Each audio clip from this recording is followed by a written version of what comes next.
High in the heart of the Bavarian Alps, nestled among towering peaks and deep green forests, lies one of the most enchanting castles the world has ever seen. Perched on a steep hill, overlooking the winding river below, Neuschwanstein Castle looks like something out of a fantasy movie or a dream you once had as a child. With its white limestone towers reaching for the sky, its blue turrets crowned in mist, and its fairytale setting surrounded by nature, the castle is almost too perfect to be real. But it is real, and its story is just as fascinating as its appearance. This is not just a beautiful structure. It's a symbol of imagination, isolation, and one man's escape from reality. This is the dream of King Ludwig II, a man obsessed with myths, beauty, and the idea of a perfect world. And what he created still stirs the hearts of millions, over a century later. The story of Neuschwanstein begins with a man, not just any man, but a king. King Ludwig II of Bavaria, crowned at just 18, was not like other monarchs. He was shy, sensitive, and deeply romantic. Instead of focusing on politics or war, Ludwig was fascinated by art, music, and legend. He admired the operas of Richard Wagner, especially tales of medieval knights, swans, and mythical lands. Ludwig dreamed of living in those stories, not just reading or watching them. So, he turned his dreams into stone, wood, and marble. He began to imagine a place far from the noise of the world, a place where beauty, solitude, and fantasy ruled. Neuschwanstein was born from that longing. It wasn't meant to be a royal palace. It was meant to be a sanctuary for the soul. The architecture of Neuschwanstein is nothing short of breathtaking. It blends multiple styles from Romanesque arches to Gothic spires to touches of Byzantine brilliance. Each tower reaches skyward with purpose. Each window perfectly frames the landscape outside.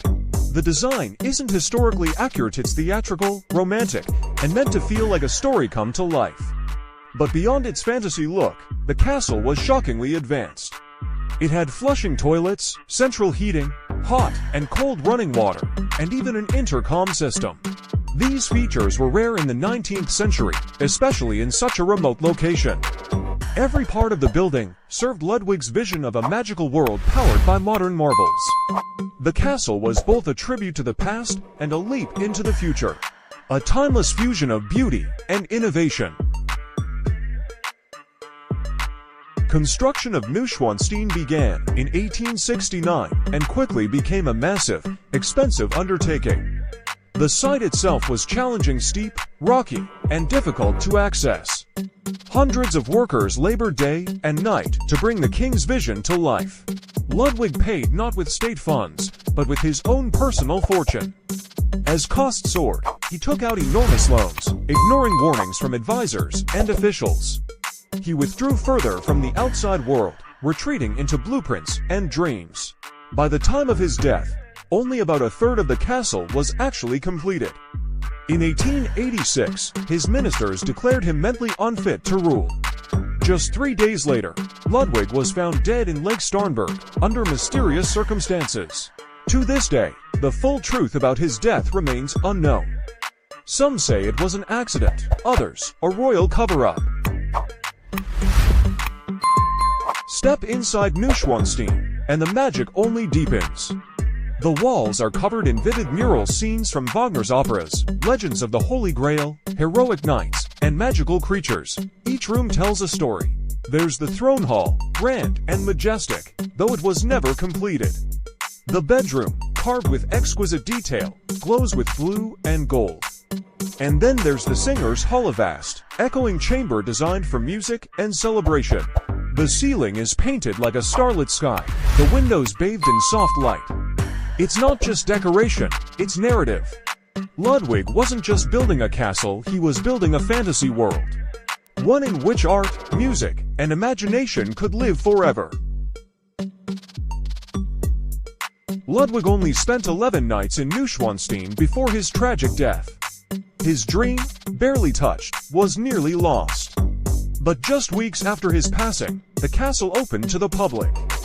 What had once been a private retreat became a pilgrimage site for dreamers. People came from all over Europe to see the king's lost paradise. Over time, the myth of Ludwig grew. He became known not as mad, but as misunderstood, a tragic artist in a world of politics. His vision outlived him, transforming from royal folly to national treasure. Neuschwanstein, once seen as the fantasy of a lonely man, became the face of German romanticism, his legacy, a dream built in stone. Neuschwanstein has become one of the most famous castles in the world. It inspired Walt Disney's Sleeping Beauty castle and countless films, books, and video games. Its silhouette is instantly recognizable. Even though the castle was never finished, its incomplete beauty makes it feel all the more magical. Over 1.3 million people visit it every year, climbing the hills to catch a glimpse of the fairy tale made real. And despite the tourists, the magic remains. Early in the morning, when fog wraps around the towers, or at sunset when the sky turns gold, the dream comes alive again. Ludwig's vision continues to stir hearts more than a century later. He built it for himself, but in the end, he built it for the world.